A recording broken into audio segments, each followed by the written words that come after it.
Could Jordan Binnington be a hot commodity ahead of the trade deadline following his terrific Olympic performance? We'll get to that momentarily here in the 5-minute edition of Power Plays powered by FanDuel. Carlo, Binner was great for Canada. Do you think there's a team out there that looks at him and says maybe he could do it for us as well?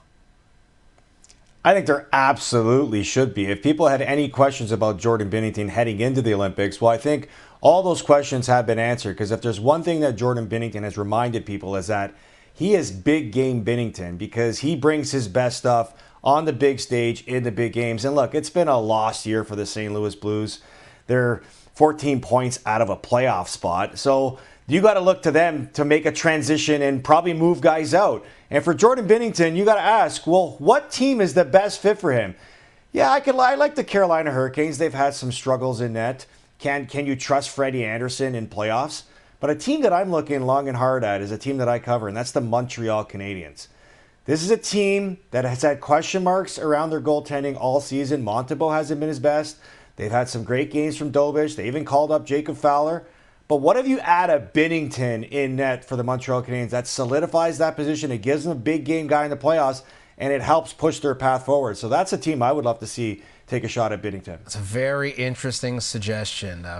Memo to Kent Hughes. Take a listen to what Carlo Colaiacovo has to say about your issues in goal. Let's talk about the Winnipeg Jets goaltender, Connor Hellebuyck, who was the best player in the gold medal game. Winnipeg is 9-1 to make the postseason, Coco. Is that worth a little bit of a sprinkle?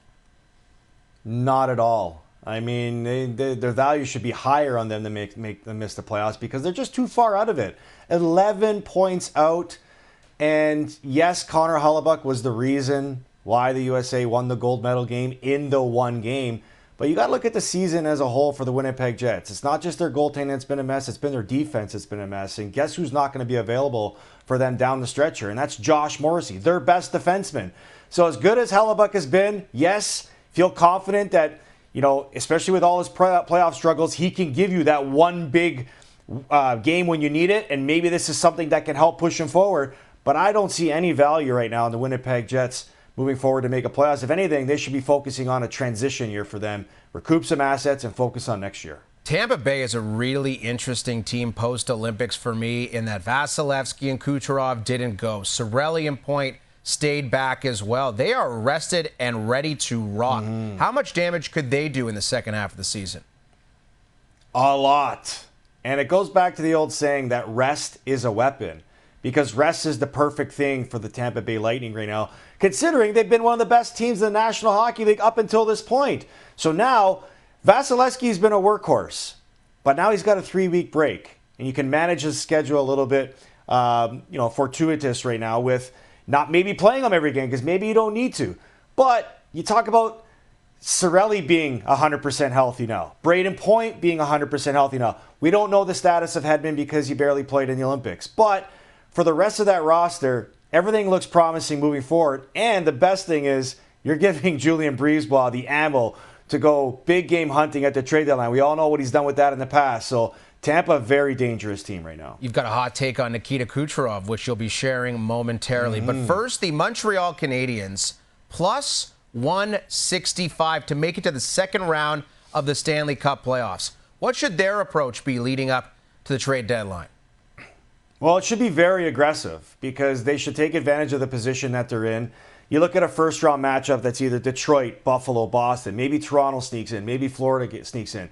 That's got to be an advantageous spot the Montreal Canadiens find themselves in. So when I say be aggressive, try to find a middle six center iceman or an impact winger. Somebody that maybe can play alongside Suzuki, Caulfield on the top line replacing Doc, or maybe some veteran guys on the wing that can help you fill out your bottom six. Because as good as Montreal's been this season, they could be even better come trade deadline. I mentioned a hot take you may have with regards to Nikita Kucherov. Does that include perhaps a sprinkle on the Hart Trophy as one of your favorite futures bets going forward here? Absolutely. Look, plus 600 to win the Hart, something he's already done before. You look at where he stands. He's 5 points back of McDavid, 3 points back of McKinnon. And the Tampa Bay Lightning are only 5 points back of the President's Trophy. Remember when Colorado was running away with it?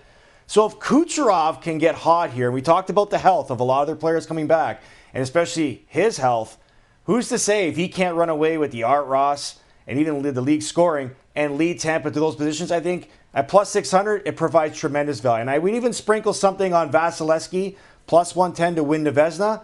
You know, if Tampa accomplishes all those things, Vasilevsky is going to be a big reason why. Could be a lot of hardware for the Tampa Bay Lightning in the second half of the National Hockey League schedule. This has been Power Plays, powered by FanDuel.